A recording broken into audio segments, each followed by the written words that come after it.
आज मैं आपके सामने श्रीमद् भागवत गीता के पहले अध्याय का महात्म्य लेकर उपस्थित हूँ। मैं अनामिका आप सभी का हार्दिक अभिनंदन और स्वागत करती हूँ और उम्मीद करती हूँ कि पहले की तरह आपका साथ और सहयोग बना रहेगा। तो शुरू करती हूँ पहले अध्याय का महात्म्य। श्री पार्वती जी ने कहा, भगवान आप सब तत्वों के ज्ञाता हैं।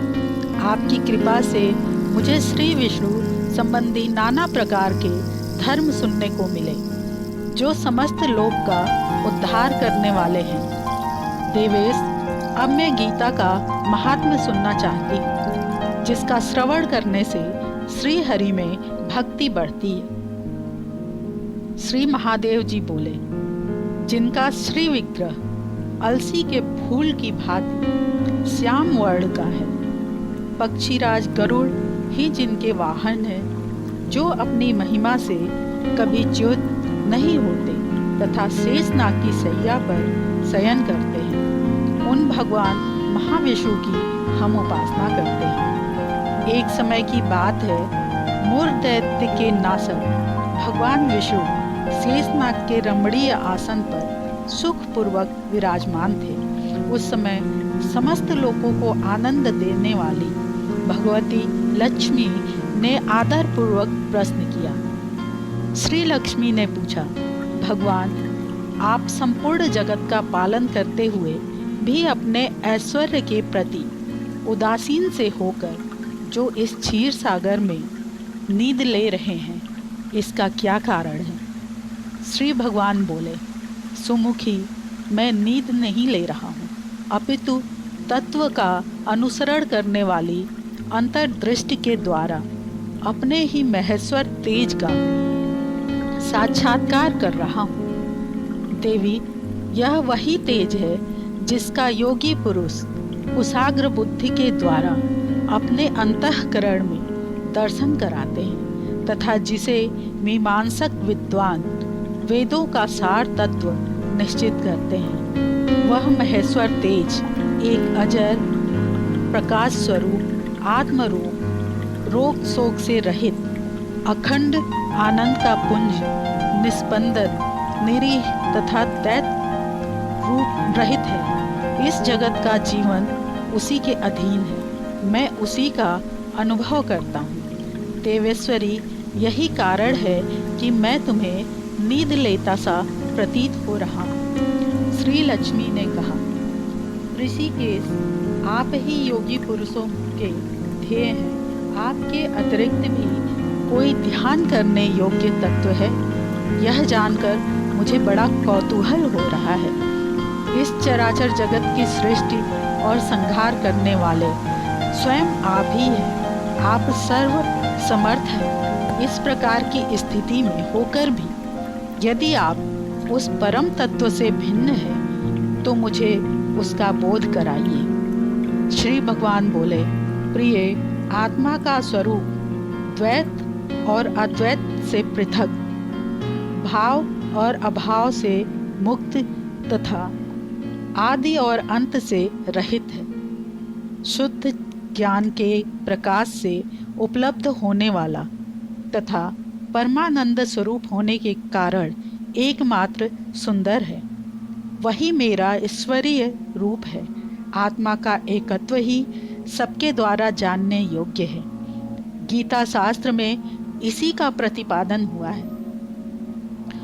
अमित तेजस्वी भगवान विष्णु के ये वचन सुनकर लक्ष्मी देवी ने शंका उपस्थित करते हुए कहा, भगवान यदि आपका स्वरूप स्वयं परमानंदमय और मनवाड़ी की पहुँच के बाहर है, तो गीता कैसे उसका बोध कराती है?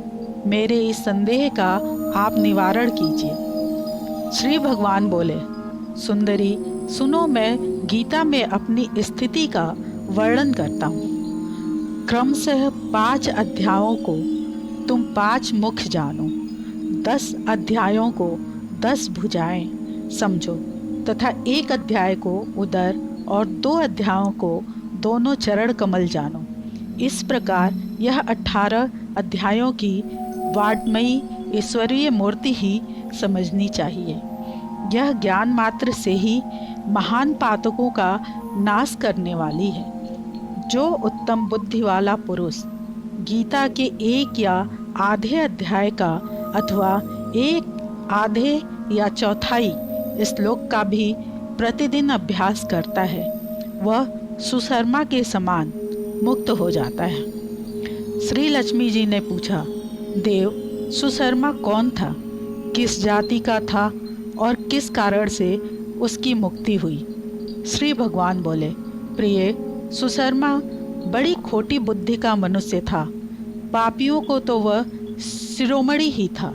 उसका जन्म वैदिक ज्ञान से शून्य एवं क्रूरतापूर्वक कर्म करने वाले ब्राह्मणों के कुल में हुआ था। वह न ज्ञान करता था, न ध्यान करता था, न जप, न होम करता था, न अतिथियों का सत्कार। वह लंपट होने के कारण सदा विषयों के सेवन में ही आसक्त रहता था। हल जोतता और पत्ते बेचकर जीविका चलाता था। उसे मदिरा पीने का व्यसन था तथा वह मांस भी खाया करता था। इस प्रकार उसने अपने जीवन का दीर्घकाल व्यतीत कर दिया। एक दिन मूढ़ बुद्धि सुशर्मा पत्ते लाने के लिए किसी ऋषि की वाटिका में घूम रहा था। इसी बीच में काल रूपधारी काले सांप ने उसे डस लिया। सुशर्मा की मृत्यु हो गई। तदनंतर वह अनेक नरकों में जा वहाँ की यातनाएं भोगकर मृत्युलोक में लौट आया और वहाँ बोझ ढोने वाला बैल हुआ। उस समय किसी पंगु ने अपने जीवन को आराम से व्यतीत करने के लिए उसे खरीद लिया। बैल ने अपनी पीठ पर पंगु का भार ढोते हुए बड़े कष्ट से 7-8 वर्ष बिताए। एक दिन पंगु ने किसी ऊंचे स्थान पर बहुत देर तक बड़ी तेजी के साथ उस बैल को घुमाया। इससे वह थक कर बड़े बेग से पृथ्वी पर गिरा और मूर्छित हो गया। उस समय वहाँ कौतूहल बस आकृष्ट हो बहुत से लोग एकत्रित हो गए। उस जन समुदाय में से किसी पुण्यात्मा व्यक्ति ने उस बैल का कल्याण करने के लिए उसे अपना पुण्य दान किया। तत्पश्चात कुछ दूसरे लोगों ने भी अपने अपने पुण्य को याद करके उन्हें उसके लिए दान किया। उस भीड़ में एक वेश्या भी खड़ी थी। उसे अपने पुण्य का पता नहीं था, तो भी उसने लोगों की देखा देखी उस बैल के लिए कुछ त्याग किया। तदनंतर यमराज के दूत उस मरे हुए प्राणी को पहले यमपुरी ले गए। वहाँ पर विचार कर कि वह वेश्या के दिए हुए पुण्य से पुण्यवान हो गया है, उसे छोड़ दिया। फिर वह भूलोक में आकर उत्तम कुल और शील वाले ब्राह्मणों के घर में उत्पन्न हुआ। उस समय भी उसे अपने पूर्व जन्म की बातों का स्मरण बना रहा। बहुत दिनों के बाद अपने अज्ञान को दूर करने वाले कल्याण तत्व का जिज्ञासु होकर वह उस वेश्या के पास गया और उसने उसके दान की बात बताते हुए उससे पूछा, तुम कौन सा पुण्य दान किया है? वेश्या ने उत्तर दिया, वह पिंजरे में बैठा हुआ तोता प्रतिदिन कुछ पढ़ता है, उसने मेरा अंतःकरण पवित्र हो गया है, उसी का पुण्य मैंने तुम्हारे लिए दान किया है। इसके बाद उन दोनों ने तोते से पूछा। तब उस तोते ने अपने पूर्व जन्म का स्मरण करके प्राचीन इतिहास कहना आरंभ किया। सुख बोला, पूर्व जन्म में मैं विद्वान होकर भी विद्वत्ता के अभिमान से मोहित रहता था। मेरा राग द्वेष इतना बढ़ गया था कि मैं गुणवान विद्वानों के प्रति भी ईर्ष्या भाव रखने लगा। फिर समयानुसार मेरी मृत्यु हो गई और मैं अनेकों घृणित लोकों में भटकता फिरा। उसके बाद इस लोक में आया। सद्गुरु की अत्यंत निंदा करने के कारण तोते के कुल में मेरा जन्म हुआ। पापी होने के कारण छोटी अवस्था में मेरी माता पिता से वियोग हो गया।